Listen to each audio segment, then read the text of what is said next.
ফিরে এলাম বিরতির পর।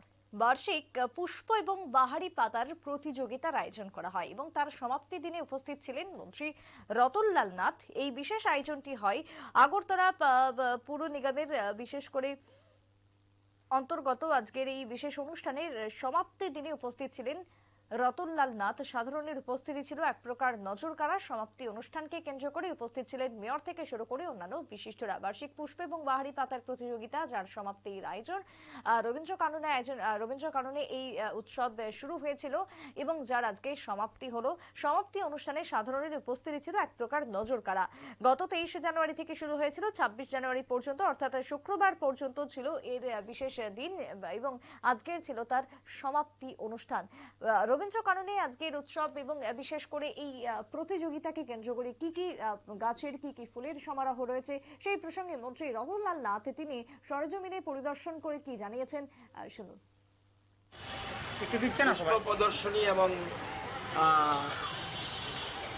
বাহারি প্রতিযোগিতা আমরা সাধারণত প্রত্যেক বছর 26 জানুয়ারি আমাদের শেষ দিন হয়। 23 তারিখ থেকে শুরু হয়, 23, 24, 25, 26 এই 4 দিন ব্যাপী আমরা সারা রাজ্য ব্যাপী পুষ্প প্রদর্শনী করি এবং প্রতিযোগিতাও করি। সাথে সাথে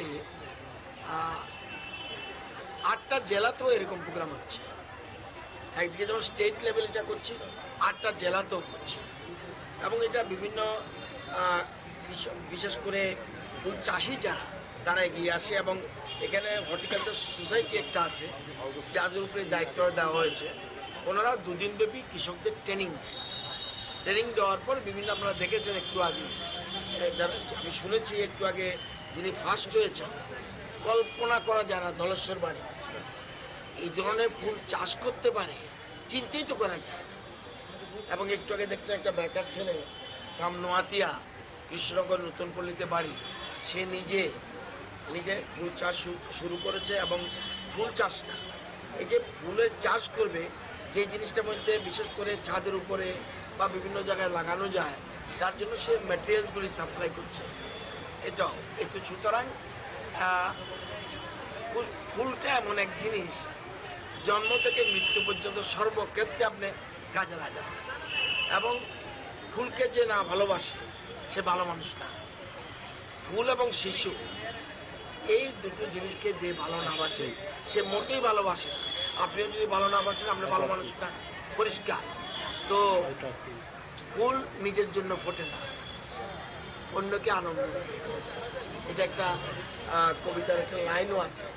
তো আজকে আমরা ক্লোজিং ডে, প্রথম দিন মুখ্যমন্ত্রী আসার কথা ছিল, উনি একটা বিশেষ কাজে বাইরে যাওয়ায় আমাদের ফুড মিনিস্টার উনি ওপেন করেছেন। সাথে ছিলেন আমাদের রাজ্যের বিশিষ্ট সমাজসেবী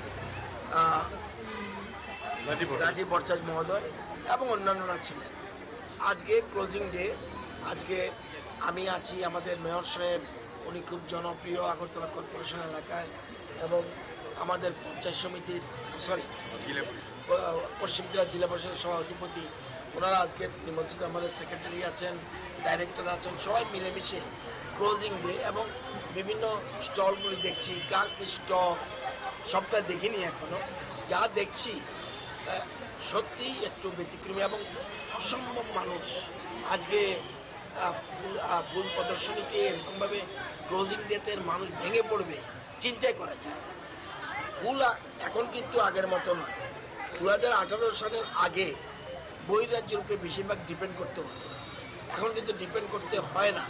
লাগে এখনো বাইরে থেকে আসে, কিন্তু এখন আমরা সে গাঁদা ফুল থেকে আরম্ভ করে, আমরা জারবেরা থেকে আরম্ভ করে, রোজ থেকে আরম্ভ করে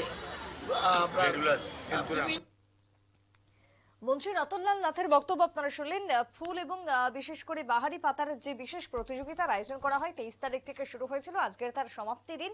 সমাপ্তি দিনে রাজ্যের যে সমস্ত উদ্যমীরা রয়েছে যারা এই চাষ করেছে তাদেরকে যেরকম অভিনন্দন জানিয়েছেন, ঠিক তার পাশাপাশি ফুল এমনই একটি জিনিস যা সর্বদাই কাজে লাগে, সমস্ত ক্ষেত্রে কাজে লাগে জীবনে, সেই কথাই উঠে এসেছে মন্ত্রী রতনলাল নাথের বক্তব্যের মধ্য দিয়ে। রবীন্দ্র কাননে আজকে মন্ত্রীর পাশাপাশি ছিলেন মেয়র থেকে শুরু করে অন্যান্য বিশিষ্টরা। ঘুরে দেখলেন আজকের প্রদর্শনীর শেষ দিনে। একটা বিরতির পর ফিরছি, সঙ্গে থাকুন।